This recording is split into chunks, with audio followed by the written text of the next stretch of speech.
Welcome back to the Grim Workshop. Today we're going to be doing some bushcraft fly tying. We're going to be taking a hook off one of these survival cards. We're going to be taking a little bit of trap wire and some thread, and we're going to be trying to tie a zebra midge. So here's the zebra midge, and this is insect larvae essentially. So this is going to be fished below the surface. And a real one is made with a really small hook. We've got a bead head to give it a little bit of weight to make it sink. I've got thread and just a little bit of wire, and that's really all you need to make it. One of the reasons I decided to tie the zebra midge is because it only requires a couple items, and those are things I carry with me anyway. So we're going to be using one of these hooks. Now the scale is going to be off on this, and I understand that. That's why this is a bushcrafted or a survival fly. So you may not be able to fool the smartest trout in the river or the smartest fish in the pond, but I'm okay with that. I'm okay just catching the smaller ones. I'll leave the larger, smarter fish to you. But with just one of these hooks, I'm going to be using a little bit of snare wire. And then for thread, on one of these Grimm cards here, these are the spool cards. So I've got just a little bit of black thread from the dollar store. So when you're tying just the simple fly pattern, you are able to hold the hook in your hand and just work it that way, but it's a little more difficult. You are going to have your best results if you can rig up some type of improvised vise. So what I've got here, this is just a simple tripod, and I've got this scaled down for my bench top. So if I was sitting on a stump or a rock out in the field, this would just have longer legs and it would be significantly larger, and then I could lower or raise the platform just by spreading these hooks apart. Now because this is on wooden bench, not in dirt, I've got this clamped so it's not going to move on me. But to hold the hook on the tripod, I've split these before. This one's got a split in it as well, and I can stick the hook in here. It's going to hold a little bit, and if I wrap it either with cordage or wire, it's going to hold it pretty tight, but it's not going to hold for that long. I'm going to continually wear at this, and you're going to have to keep shortening your stick each time you do it. But it does work. This is a set of forceps right here. This is something I keep in my fly fishing kit anyway. They're handy for a lot of different uses. I use them primarily to get the hook out of a fish's mouth. You can do this same thing with a multi-tool, and any type of clamp, any type of slingshot band is going to work to tighten up that multi-tool and hold it in place. So since I don't have a beaded head, what I've got is a little bit of that trapping wire, and I kind of formed a weighted head with this. Now I'm going to wrap this with my black thread. So I'm going to cut the tail off of this, and I'm going to go ahead and wrap this down to about where the barb of the hook is.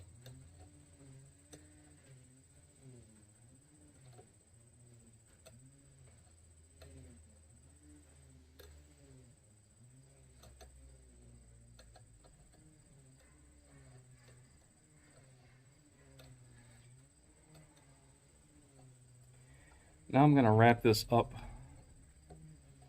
close to where my wire starts. So now I've got a small piece of wire here, and I'm going to lay this right on top, and I'm going to wrap thread all the way over this wire, all the way down to where I started.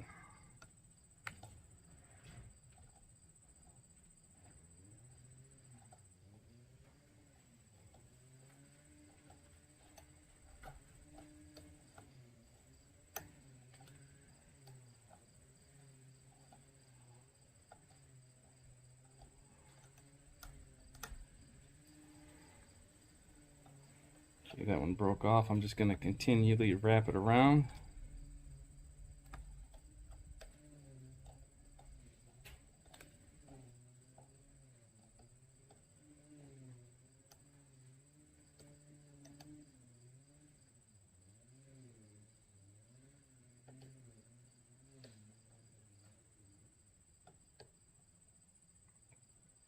Okay, so now I'm going to build my body. So I'm just going to kind of thicken up this section. Now this is going to be tapered.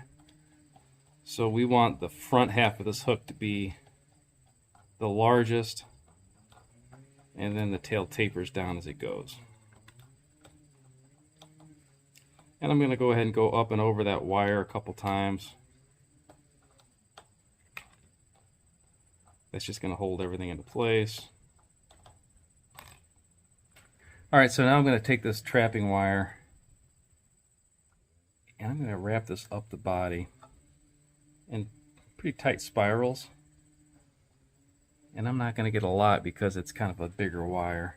Now that's on top, so I'm going to take my thread and go on both sides of this wire and lock it into place.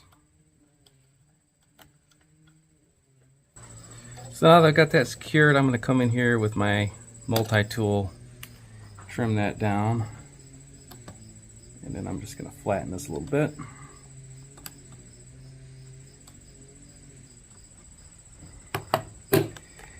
Then I'm going to go ahead and cover that exposed wire.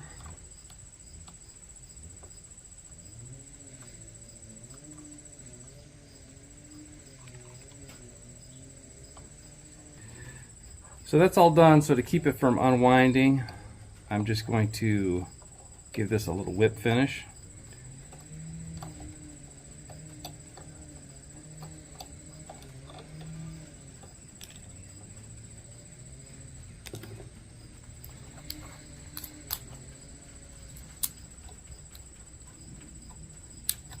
And we'll trim our tag, and there we have it. So that's definitely not the prettiest looking thing in the world, but you can see similar properties between our actual zebra midge and our bushcrafted zebra midge. We've got the same black taper body. Obviously the size is off. The wire is giving us kind of segmentation to it. Now the fact that I don't have a weighted bead head is kind of debilitating for this particular fly. Wrapping that trapping wire around it works, but it doesn't look nearly as well. But remember, that beaded head is only designed as weight, so that's going to help this sink below the surface. And a big ball of trapping wire, while it's not the prettiest thing, is going to do that exact same purpose. So it's okay. I think this would work in an emergency. We're going to take it out at a later date here and give this thing a little fish and see what we can do with it.